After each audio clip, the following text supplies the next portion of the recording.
Seeing the cougar's footprints today, coming through the monastery,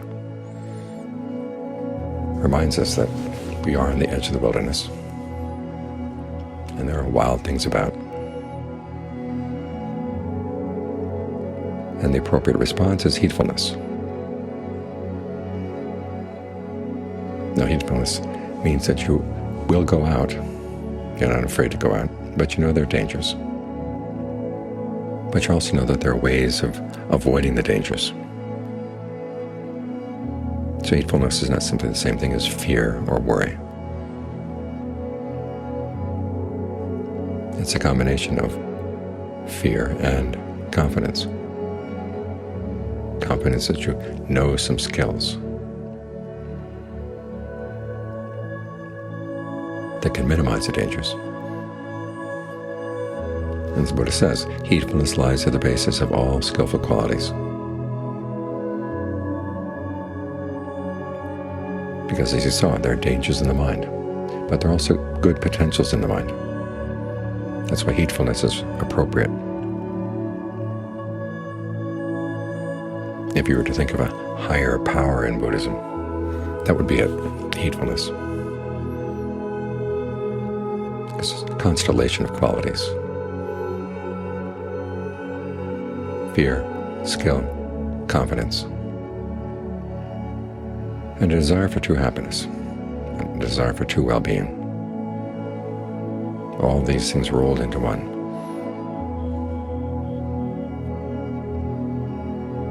That's what we can depend on as we practice. Because as the Thai Ajahns often point out, as we're starting out in the practice, we're like little children. A lot of things we don't know, a lot of ways we can cause harm to ourselves. Because when the Ajahns are talking about children, they're not talking the romantic idea that children are totally unsoiled and unstained until they become part of society. And the main concern when you have a child is that the child will harm itself out of ignorance. Children are assumed to be ignorant. And you've got to train them. Point out where the dangers are, but also point out how they can handle the dangers. So in the beginning, we have to depend on the Buddha and the Dhamma and the Sangha to teach us these things. But we also have to learn how to internalize them so that we grow up, so we can learn how to stand on our own 2 feet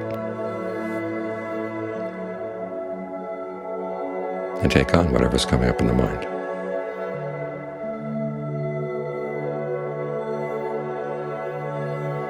So try to bring this attitude of heatfulness to your practice. We can't rely on the idea that the mind is essentially good, and all we have to do is uncover its essential goodness, and it will shine forth.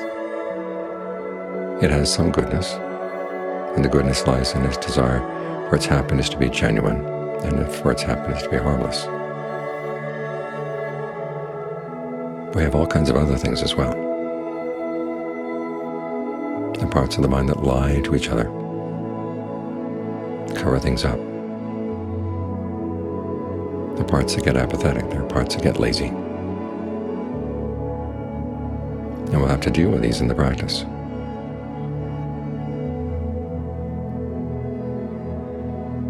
So there will be kind of a war going on inside. And it's the war of raising any child. The child is going to be fighting its parents. It'll want to do things. And the parents will know better. But the child doesn't know.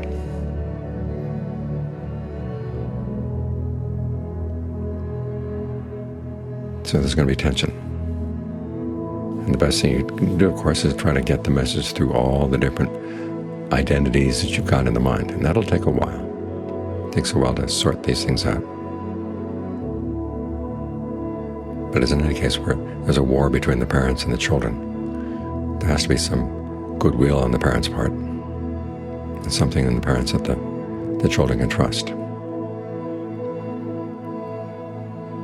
So try to remind yourself that true happiness is possible, and there's no reason in the world to settle for anything less.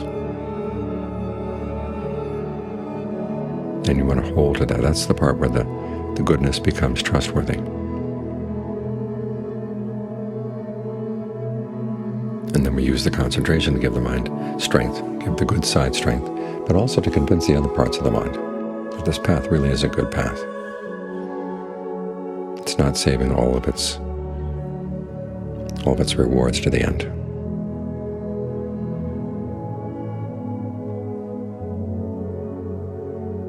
So when the Buddha talks about the practice in terms of raising a child, or the Acharyas talk about it in terms of raising the child, remember it. We're not here to indulge the child or to trust in its goodness.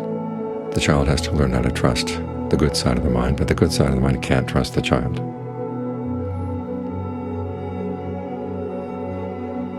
And so you look inside, see which attitudes you have that are childish, and learn how not to trust them.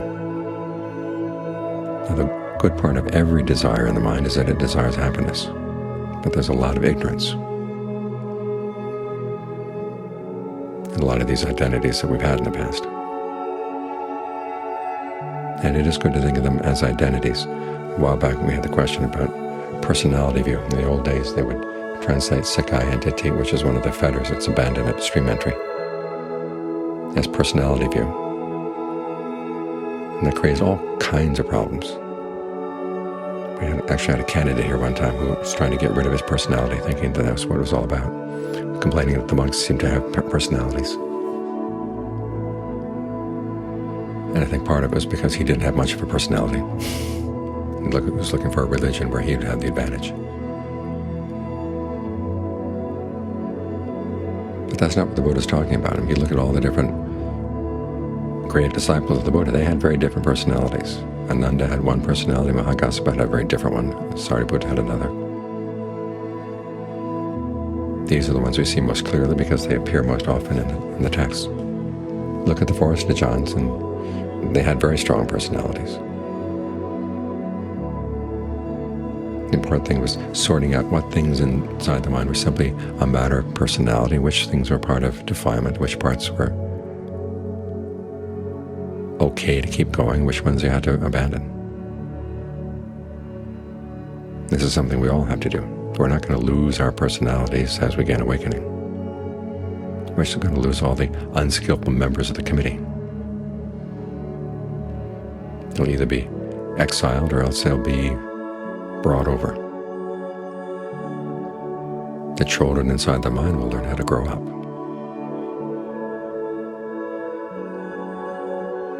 And as in any case, when you grow from a child to adulthood, there are some personality traits that stay the same.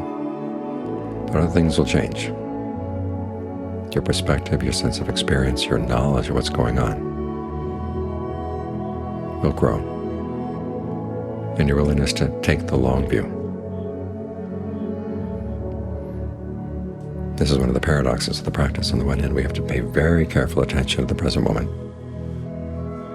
Take things step by step. But at the same time, have that long view.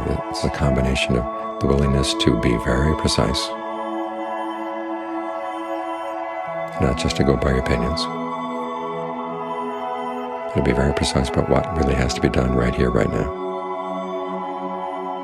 The focus gets very small, but at the same time, as you read the results of your practice, you have to take the long view, realizing that even though you're doing things that seem to be right in the present moment, there'll be times when it doesn't seem like anything is happening as a result. And so we have to realize this is a long-term project we've got going here. So there will be ups and there'll be downs.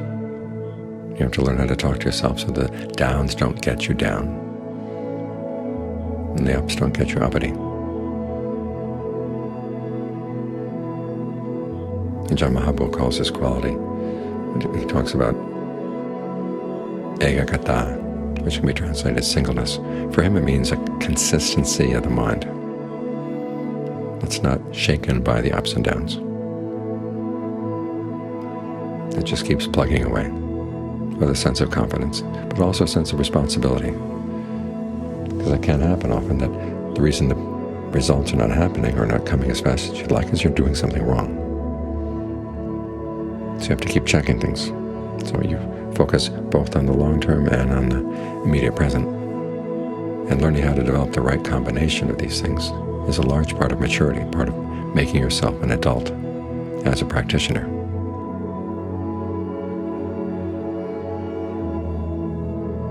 And as one by one, you learn how to train the different committee members so they all become adults, then things begin to settle down. Here again, John Lee says, when children live with children, they are fighting all the time. If you're really a bunch of adults, okay, everybody's at peace.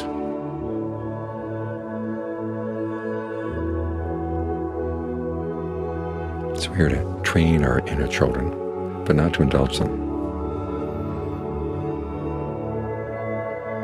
You see that their main problem is ignorance. And they can often be very heedless. So we have to teach them some heatfulness.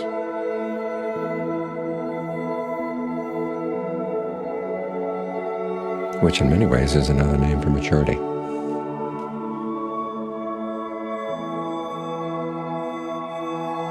At the very least, it's what brings maturity about.